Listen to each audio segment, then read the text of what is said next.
Family card যেটা বা এই ধরনের কর্মসূচি এর মধ্যে এক ধরনের জনতুষ্টিবাদ কাজ করে। রাইট।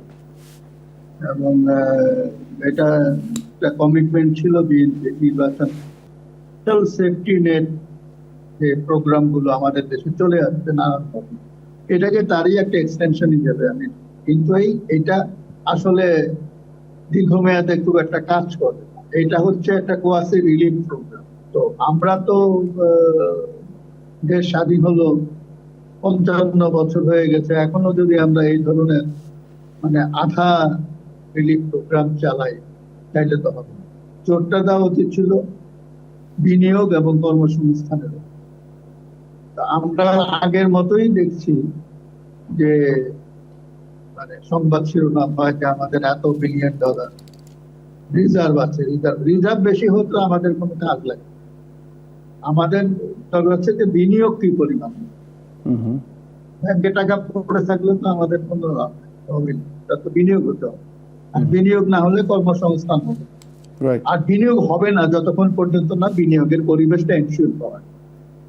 এর মধ্যে ধরেন আপৎকালীন ব্যবস্থা হিসাবে আমাদের এখানে যেমন ওই যে বয়স্ক ভাতা, বিধবা ভাতা, উৎসর্গ প্রোগ্রাম আছে, এইরকম কিছু একটা ফ্যামিলি কার্ড। কিন্তু ফ্যামিলি কার্ডের মাধ্যমে আমি জানি না আসলে এই যে লোকজনকে যে টাকা দেওয়া হচ্ছে কারা পাচ্ছে।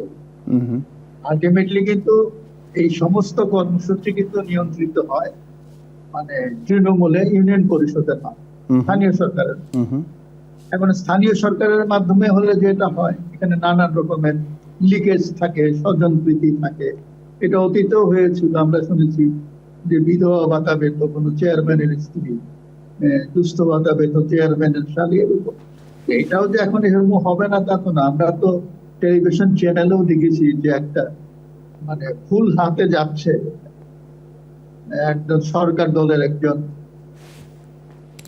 কর্মী বা সদস্য, তিনি সচ্ছল, তার তো এটা পাওয়ার কথা না, তা তিনি বলছেন আমার নামে এসেছে কিন্তু আমি এটা রাখবো না, আরেকজনকে দিয়ে দিব। আর কেন বাবা, তোমার এখানে দানবের হওয়ার তো দরকার। তার আমাদের যে সিস্টেমটা ওয়ার্ক করে।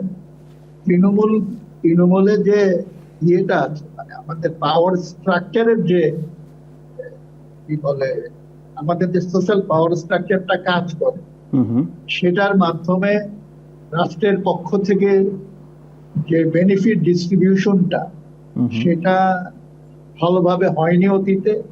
এবং একই ধরনের লোকগুলি কিন্তু এখন আছে, তারা রং বদলেছে।